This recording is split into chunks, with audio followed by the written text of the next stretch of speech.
প্রথমেই যে খবরে আমাদের চোখ রাখতে হচ্ছে, গতকাল মুখ্যমন্ত্রী মমতা বন্দ্যোপাধ্যায় যা বার্তা দিয়েছেন, অনেকগুলো গুরুত্বপূর্ণ ইঙ্গিত। তার মধ্যে প্রথম অবশ্যই সারা দেশে ইন্ডিয়া থাকবে, বাংলায় লড়বে তৃণমূল, অর্থাৎ সারা দেশে ইন্ডিয়া জোট তারা থাকবে ফোরফ্রন্টে আর বাংলায় লড়বে তৃণমূল। বিজেপি বিরোধী লড়াইয়ে পথ দেখাবে তৃণমূলই, অন্য কোনো দল নয়। ইঙ্গিতপূর্ণ বার্তা তৃণমূল সুপ্রিমোর। বাংলায় একলা লড়ার ইঙ্গিত দিলেন কি তৃণমূল নেত্রী? এই নিয়ে জল্পনা তুঙ্গে।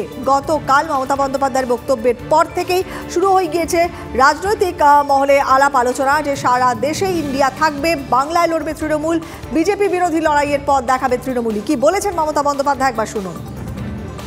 ইন্ডিয়া জোট সারা ভারতবর্ষে থাকবে আর বাংলায় তৃণমূল কংগ্রেস লড়াই করবে।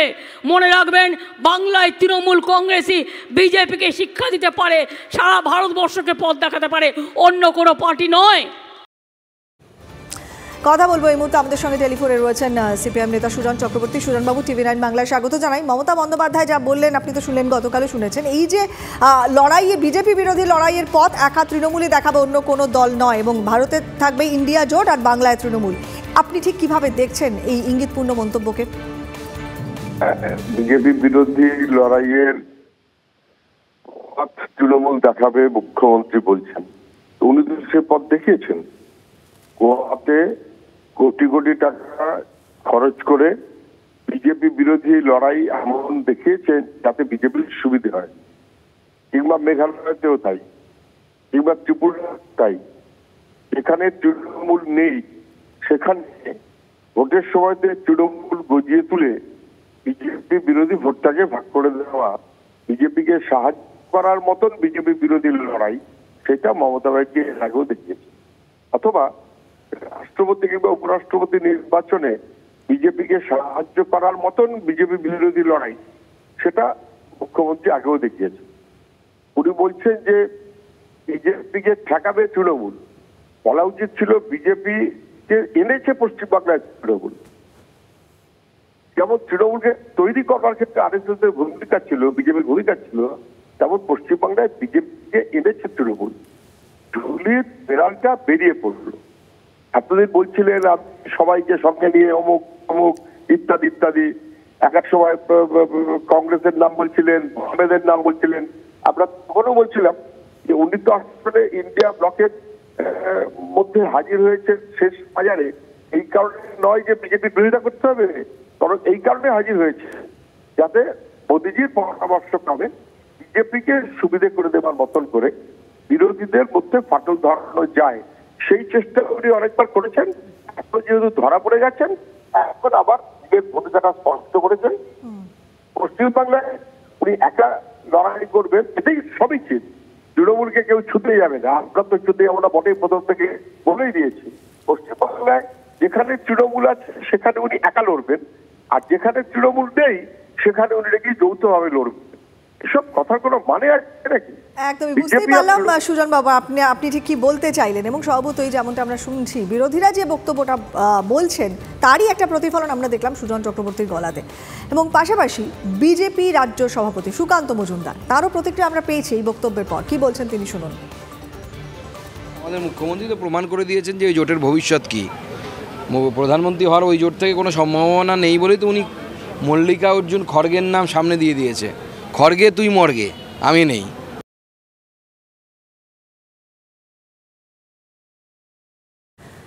বাংলাতে তৃণমূলের সঙ্গে জোট চাইলেন আবু হাসেম খান চৌধুরী। আমরা গতকাল দেখেছি টিভি9 বাংলাকে তিনি এক্সক্লুসিভ ইন্টারভিউ দিয়েছেন, এবং সেখানে তার গলাতে প্রদেশ কংগ্রেসের উল্টো সুর শোনা গেল। কি বলছেন আবু হাসেম খান চৌধুরী, দেখাবো। তৃণমূলের ডেফিনেটলি একটা ভালো পার্সেন্টেজ লোক আছে এখানে, সেটা সিপিএমের নাই।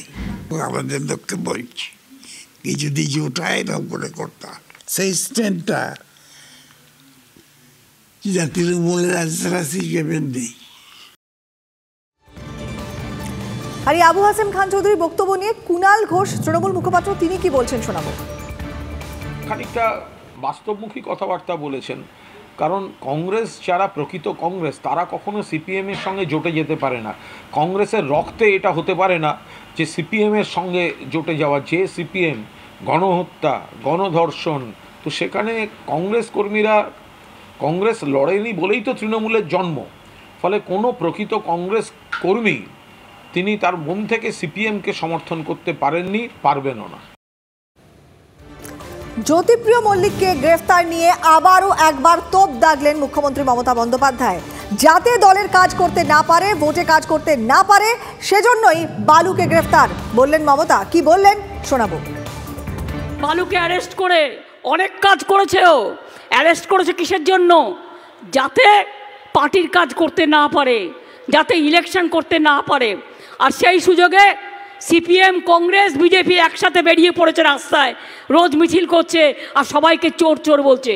ওরে, আমরা যদি গরিব লোকেরা যদি কেউ একটার জায়গায় দুটো বিড়ি খায় তখন তাকে চোর বলতে পারিস, আর তোদের মতো কোটিপতিরা যদি হাজার হাজার কোটি কোটি টাকা ঘুষ খায় তাদের চোর বলা যায় না। তার কারণ তারা নয় ইডি করবে, নয় সিবিআই করবে।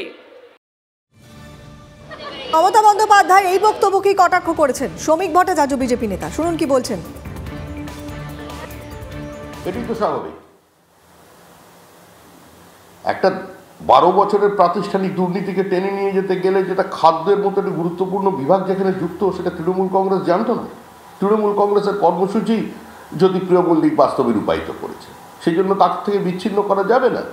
বরঞ্চ যারা বলছিলেন যে 21-এর আগে আর 21-এর পরে সব নাকি পরিচ্ছন্ন হয়ে গেছে, তাদেরও বার্তা দিয়ে দিলেন যে তৃণমূলের মূল যে কর্মসূচি, এবং সেটা হচ্ছে সকলকে সঙ্গে নিয়ে চলা, প্রাতিষ্ঠানিক লুটে সহযোগিতা করা। আসছি এরপরে মালদার একটি খবরে। রেল লাইনের পাশ থেকে মা এবং শিশুর রক্তাক্ত দেহ উদ্ধার হয়েছে আজকে সকালবেলায়। মালদা মেডিকেল কলেজ সংলগ্ন কৃষ্ণপল্লী এলাকায় রেল লাইনের ধারে দেহ দুটি পড়ে থাকতে দেখেন স্থানীয় বাসিন্দারা। পুলিশ উদ্ধার করে। পুলিশ কি বলছে, এখনো পর্যন্ত কি খবর পাওয়া যাচ্ছে, এদের পরিচয় জানা গেল কিনা জানবো। শুভতোষ ভট্টাচার্য আমাদের সঙ্গে রয়েছেন। শুভতোষ, কি খবর?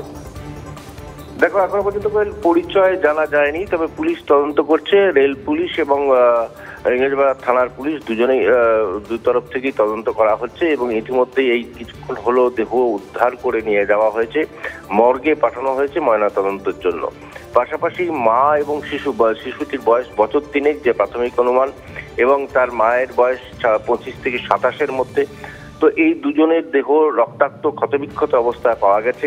এটা খুন না আত্মহত্যা, এটা নিয়ে একটা বড় প্রশ্ন। তো পুলিশ তদন্ত করছে। এখনো পর্যন্ত এই মুহূর্তে সেই এলাকা খতিয়ে দেখা হচ্ছে, বিভিন্ন শুধু রেল লাইনের আশেপাশে যে জায়গা, সেই জায়গাগুলো দেখা হচ্ছে যে কোথা থেকে এলো, কেমন করে তারা এই এলাকা পেরোতে গিয়ে অ্যাক্সিডেন্ট, দুর্ঘটনা, আত্মহত্যা নাকি খুন, সবটাই দেখা হচ্ছে।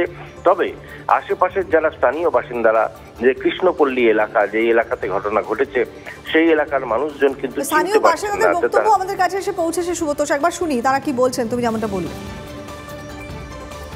শুনতে পেলাম যে 2 জনের কাটা পড়েছে, একটা বাচ্চা, একটা মা। কোন জায়গায়?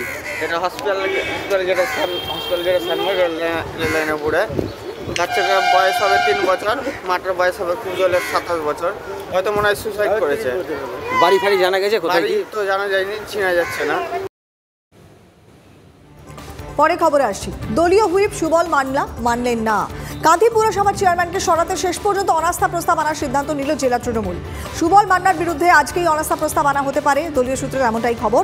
বৃহস্পতিবার রাতেই তৃণমূল কাউন্সিলরদেরকে নিয়ে বৈঠক করেন জেলা সভাপতি পীযূষ পান্ডা। মোট 16 জন কাউন্সিলরের সমর্থন মিলেছে বলে দাবি জেলা তৃণমূলের।